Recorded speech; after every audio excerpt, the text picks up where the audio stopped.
Hello, welcome to today's math class. Here we have a question before us. Here, the question reads, solve completely.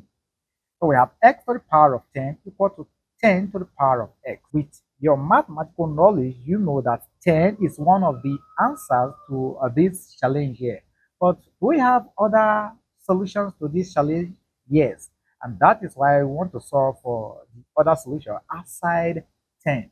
So the question reads, solve completely x to the power of 10 equal to 10 to the power of x. What is the value of x here? So let's take our solution. Again, if you've not subscribed, this is Math Pros.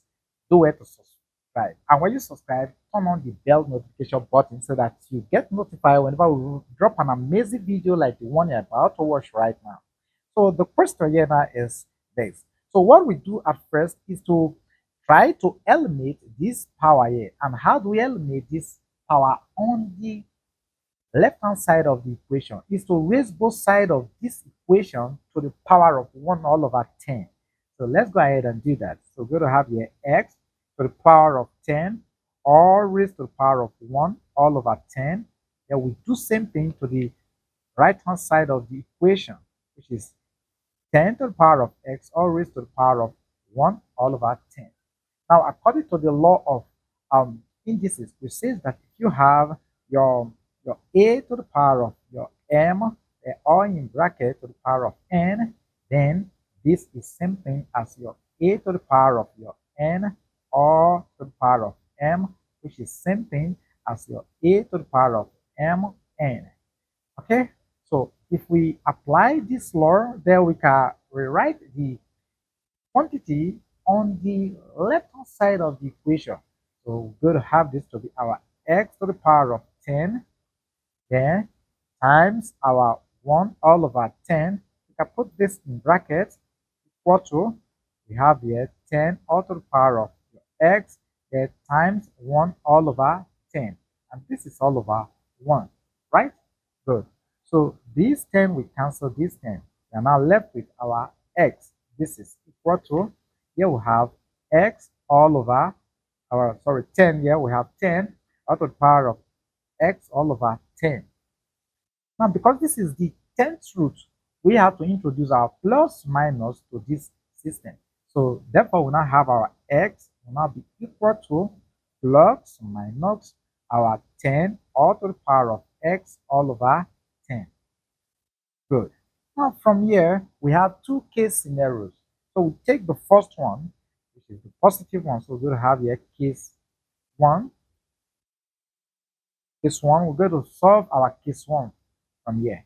So we're going to have your 10, or our x rather, is equal to our 10 to the power of x all over 10. So what we do here, we want to make the right hand side of this equation to be unity. In other words, we want to divide through by the quantity on the right hand side of the equation, which is 10 to the power of x all over 10. So divide this by 10 to the power of x all over 10. Equally divide the left hand side by 10 to the power of x all over 10. What happened? This will give us 1, 1. So we now have our x all over 10 all to the power of x all over 10. This is equal to 1. Right? Good. Now we can rewrite the denominator here, which is this very quantity here. How? We know that if you have your e all to the power of your ln of, let's take a, this is same thing as our a. You know why? The reason being that this ln is base e. So we're having e raised to ln base e. And so this we leave with this to give us our a back. So from there, we can now rewrite this expression as the denominator here. So give us here our x all over our e all raised to, okay, our ln of our 10 all raised to x all over 10. Okay, then let's put this in bracket. Everything equal to our 1. Easy, right? At this point, what I want to do here, I want to eliminate this division sign here. Okay, so this will give us here, we have here x times our e all to the power of minus the ln of our 10 all raised to the power of x all over 10 equal to our 1. From here, we can apply the law of logarithm by moving this power to this side here. So this will give us here our x times our e all to the power of minus our x all over 10 and ln of our 10 close bracket everything equal to our 1. All right. Now, what we look at here now is this. Because we are having a certain quantity times e raised to a certain quantity, we strive to make the power here to be same with the base here. And what is the difference between the base and the power here? The base here is just x, and here we are having x, but we still have minus ln of 10 all over 10. So we multiply through by minus ln of 10 all over 10. So if we do that, it's going to give us our x then times our ln of bracket 10 all over 10 close bracket times our e all raised to minus x all over 10 the ln of our 10 close bracket everything equal to whatever we do to the left hand side we do it to the right hand side. So this is going to give us minus ln of our 10 all over our 10 also on this side. Okay, yes, minus please. Yes, minus. All right, so we can now use this to multiply this. So this now implies our minus x ln of 10 with bracket all over our 10 times our e all raised to minus x the ln of our 10 bracket all over 10 everything equal to minus ln of our 10 bracket all over 10. Easy, right? Now you discover that what we have at the exponent here is same thing we have at the base here. So we can go ahead and apply the Lambert Wn function. What does it say? It says that if you have your a here times your e all to the power of a and you take the Lambert W function, this will give us our a. Okay, so this is the law. And so how do I apply this? So long the power here and the base here are the same, so we can take the Lambert NW function of both sides. So this is going to give us our Wn bracket minus our x ln of 10 close bracket all over 10. Then put this in bracket times our e. Okay, here we're going to apply a square bracket as our e all to the power of minus our x ln of bracket 10 close bracket all over 10 square bracket equal to we do same thing to this side of the equation. It's going to give us here minus ln of 10 bracket our 10. So let's apply our square bracket here. Okay, we are going somewhere. Now at this point what happens? So this now implies our minus x ln of 10 bracket all over 10 then will now be equal to the Lambert NW function or n the minus ln of our 10 bracket or in the square bracket please all over 10. Wow.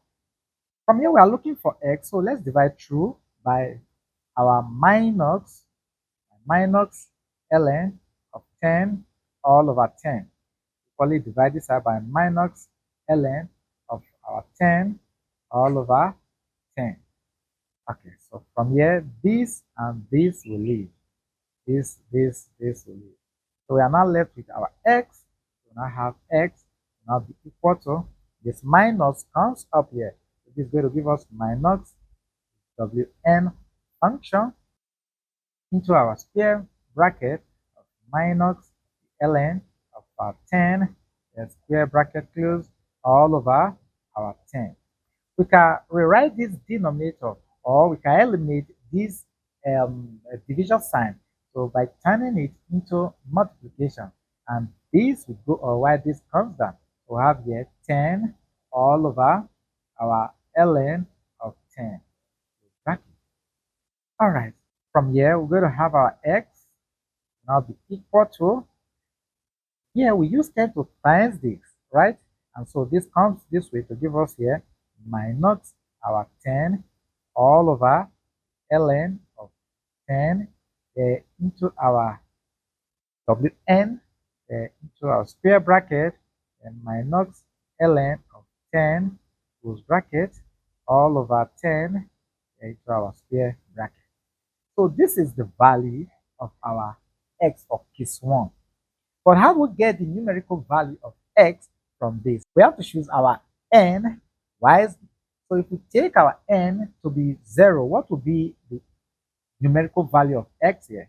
So if we have our n to be equal to 0, so we're going to have our x now be equal to have minus 10 all over ln of 10 close bracket, then to our w naught, so square bracket minus ln of our 10 close bracket all over 10 close our bracket. Now, if you impute this into your Wolfram Alpha calculator, what will this give you? It's going to give you its figure, right? Now, I've done that. And if you do that, you're going to have this to be equal to bracket minus 4.3429 then times minus 0.3151 Okay, so if you multiply these two figures together, you're going to have this to be 1.3712 So we've gotten our first value, which is x1 is equal to let's say approximately, or let's just say 1.371. Okay, this is an approximate value, please. Okay, so let's say approximately. It's approximately. Okay, so if we have this as our x1, we can equally look for x2 from here. So let's look for our x2. Our x2, we're going to take our n to be minus 1. Okay, so from here we are taking our n to be minus 1. So if we take n to be minus 1, then our s2 is going to give us minus 10 all over our ln of 10 close bracket there into our w minus 1 there into minus ln of our 10 close bracket square bracket all over 10. And if you simplify this down, this is going to give us minus 10 all over our ln of 10 here, right? There times our minus ln of 10. Okay, so this we go with this. And minus times minus will give us plus. So we now have this to be plus 10. So we have our x2, therefore x2 is equals to positive 10.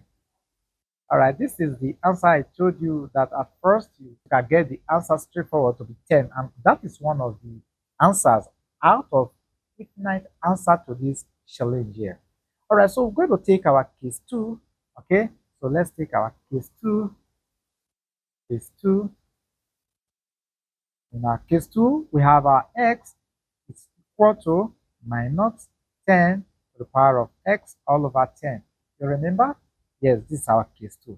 And so, if we follow the same procedure again, we're going to have our x here to be equal to minus 10 all over ln of 10 into our wn bracket our ln of 10 here into all over 10. So from here, we'll take our n to be 0. Okay, so to get the numerical value from here, we're going to have our n equal to 0. So we're going to take this as our x3. Our x3 is going to give us our minus 10 all over ln of 10 bracket the w naught bracket ln of our 10 here all over 10. And if you put this into your Wolfram Alpha calculator, again, this will give you minus 4.3429 dash bracket. Here we're going to have this to be 0.19034 dash. Again, if you multiply these two figures together, it give you a numerical value equal to minus 0.82667. Okay, so let's go ahead and bring out all the answers we solve for as far this question is concerned. Okay, so let's just put them here. We'll have here. So we have our x1. We solve our x1 to be approximately, let's do approximately 1.371, and our x2 round figure, which is 10. Our x3 also approximate value, which is minus 0.8267. So these are the three roots to our question. All right, so this brings us to the end of this class. If you learned something from this video, give the video a thumbs up. And if you have any question with regard to the approach we applied here, then do not hesitate to drop it in the comment section. This is Matt Prowess, and we love you dearly. Thanks for watching. Bye.